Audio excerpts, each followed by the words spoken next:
ಜಿಲ್ಲಾಡಳಿತಾವಧಿಯಲ್ಲಿ ಕೊರೋನಾದಂತಹ ಮಾರಕ ರೋಗದ ನಿಯಂತ್ರಣದ ಹೆಸರಿನಲ್ಲಿ ಚಿಕಿತ್ಸೆಗೆ ಪೂರಕ ಪರಿಕರಗಳ ಖರೀದಿಯಲ್ಲಿ 40,000 ಕೋಟಿ ಬೃಹತ್ ಹಗರಣದ ಕುರಿತು ಸಿಬಿಐ ತನಿಖೆಗೆ ಒಪ್ಪಿಸುವಂತೆ ರೈತ ಮತ್ತು ಕೂಲಿ ಕಾರ್ಮಿಕರ ಹಿತರಕ್ಷಣಾ ಸಮಿತಿ ಸಂಚಾಲಕ ಮಲ್ಲಿಕಾರ್ಜುನ್ ಹಕ್ರೆ ರಾಜ್ಯ ಸರ್ಕಾರವನ್ನು ಆಗ್ರಹಿಸಿದರು.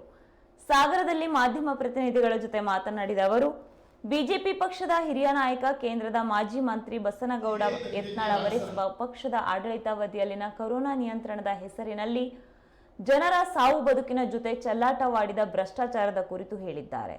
ಕೂಡಲೇ ಈ ಕುರಿತು ತನಿಖೆ ನಡೆಸಬೇಕು ಎಂದು ಒತ್ತಾಯಿಸಿದರು.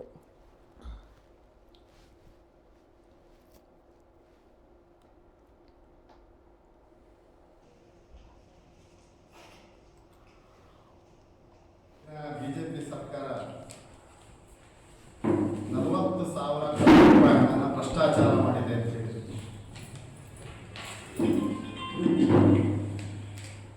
ಜೊತೆಗೆ 48 ರೂಪಾಯಿದು ಮಾಸ್ಕ್ ಅನ್ನ 480 ರೂಪಾಯಿಗೆ ಖರೀದಿ ಮಾಡಿದ್ದಾರೆ ಅಂತ ಹೇಳಿ, ಬೆಡ್ಗಳನ್ನ 20,000ದಂತೆ ಬಾಡಿಗೆಗೆ ಪಡೆದಿದ್ದಾರೆ ಅಂತ ಹೇಳಿ, ಜೊತೆಗೆ 2 ಬೆಡ್ಗಳನ್ನ ಹೊಸದಾಗಿ ಆ ಹಣದಲ್ಲಿ ಖರೀದಿ ಮಾಡಬಹುದು ಅಂತ ಹೇಳಿ